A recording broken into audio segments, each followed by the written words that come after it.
dhe i di mjaft mirë procedurat, shkelja është bërë e qëllishme nga kryeministri i Shqipërisë për të krijuar këto incidente politike dhe për të vazhduar prishjen e unitetit kombëtar që po kalon Shqipëria sot. Marrëveshja 302 milion euro e dhënë nga Agjencia e Mbështetjes së Sigurisë të Mbrojtjes dhe firmosur nga Ministria e Financave tona nuk ka asnjë lloj sekreti për të quajtur e klasifikuar, sepse ajo është vetëm thjesht para dhe nuk ka të bëjë as me bomba bërthamore, as me koka bërthamore në vend të Shqipërisë. Pra, ajo është miratuar më datën 19 në qeveri dhe zvarritet dhe bijet në një ditë dhe kërkohet në kundërshtim me vendimin e gjykatës kushtetuese. U ka përcaktuar që marrëveshjet e përshpejtuara në kuvend kërkojnë kohën minimale 1 javore. Nëse Edi Rama kërkonte që ajo të miratohej brenda ditës dhe më e madhja të mos u vendosë mbi tavolinë deputetët për të njohur me marrëveshjen e shtruar. Në çfarë vendi të botës demokratike ligjore mund të ndodhë kjo, kur ai e ka kthyer shtetin në shtet kryeministror dhe në vend që ai të jap llogari në kuvend sipas ligjit të kushtetues, përdor kuvendin si noter për marrëveshjet që bën ai jashtë transparencës së kuvendit dhe të popullit shqiptar.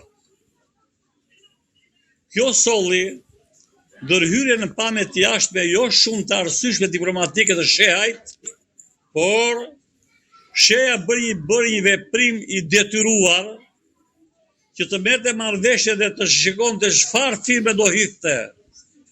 Sepse në këtë marrëveshje nuk dije çfarë ishte, miqësia, tradhtia, shkatërrima, vrasje.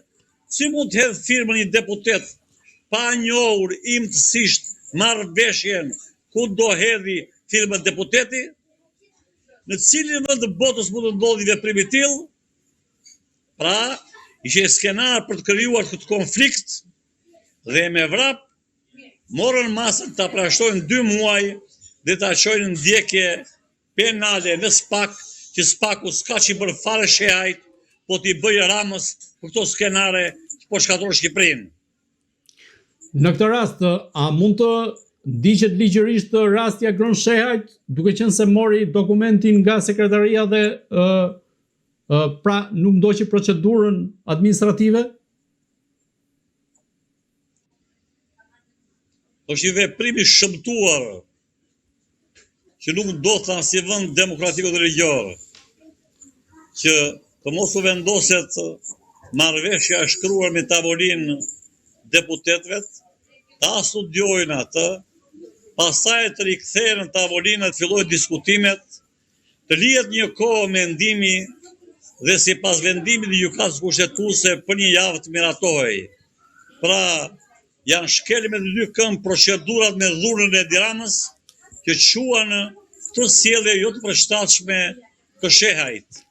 Dhe shehaj e mori atë ta lexoi të vërtetën e marrëveshjes, por ata kishin objektiv që duke qenë se është opozitari kryesor në kuvend, t'i krijonin këtë incident politik dhe ta prashtojnë 2 muaj nga kuvendi dhe ta çojnë në gjoja për ndjekje penale në SPAK.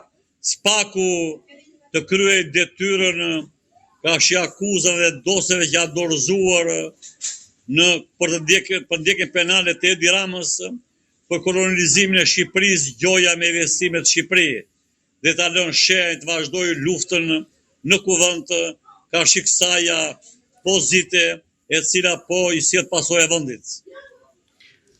Në këtë rast, a mendoni se Edi Rama po përpiqet të blejë në thonjza afërsinë me presidentin amerikan Donald Trump, duke qenë se nuk e arriti atë dot me Sazanin dhe Zvërnecin, duke qenë se situata i doli nga kontrolli? Edi Rama revanshin për të hequr vëmendjen dhe për të afruar Trumpin i ka bërë në mënyrë të vazhdueshme. që nga bordi I paqes, që është I vetmi kryeministër I vendeve të Bashkimit Evropian dhe të Europës I shkoi me vrap, të jetë një institucion privat, jo shtetëror të Amerikës, bordin e paqes, një bord I cili dështoi përfundimisht, dhe pasaje, për firmosje për ngritjen e kuvendit për ta quajtur organizatë terroriste pjesën iraniane, dhe më e madhja, për t'i falur sovranitetin e Shqipërisë Sazanin, vajzës Ivanka, që është vajza e Trumpit dhe Kushnerit, që është dhëndri Trumpit.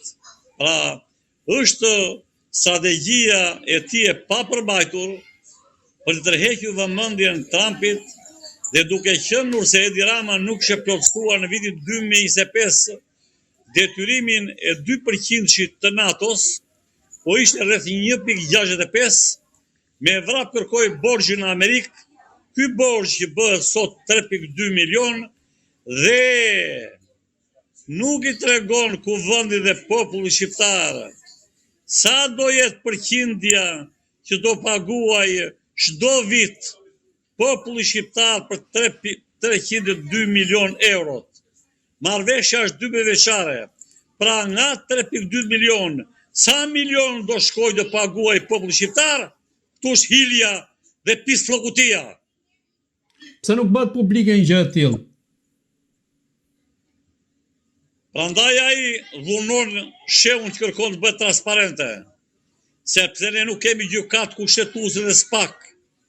Se po të kishim gjykat kushtetuese të pavarur, do kisha anulluar me këto marrëveshje të kundranishme antikushtetuese të Edi Ramës, mësa SPAK-u se kam thënë herë të tjera, do kishte filluar ndjekjen penale për prishjen e sovranitetit dhe tërësisë territoriale të Shqipërisë. Pra, ne sot nuk kemi më shtet demokratik dhe ligjor, po kemi shtet kryeministror, sepse kuvendin e ka kthyer në varësi të tija dhe deputetët nuk janë Partia Socialiste, po të Edi Ramës, janë kthyer noter të ligjeve që kërkon ai, së bashku me presidentin e Republikës që është kthyer noter I tija. Pra, shteti parlamentar në Shqipëri është rrëzuar, kemi shtet kryeministror, nuk kemi shtet ligjor dhe Shqipëria është udhkyq, nuk ka asnjë shtet, asnjë vlerë demokratike. Zoti Limaj, a është kjo një përpjekje e Edi Ramës në mënyrë që t'i jap siguri sa më shumë Shtetet Bashkuara të Amerikës, por edhe vendeve të tjera të anëtare të NATO-s? Një moment. Pra në nënshkruhet një marrëveshje me 3.2 milion euro, nuk I tregohet popullit për çfarë ka marrë këtë marrëveshje, nuk I tregohet anëtarëve të kuvendit dhe më e madhja, kjo 3.2 milion euro deri 12 vjet që do jetë në borxh, sa përqind do rritet borxhi I të marrë Shqipëria? A kuptoni çfarë bëhet? Populli sklavruar nga njëri që nuk zbaton ligjet dhe ka kthyer Shqipërinë një monarki. Për qenë të saktë, borxhi do të jetë rreth 302 milion dollar në fakt. Por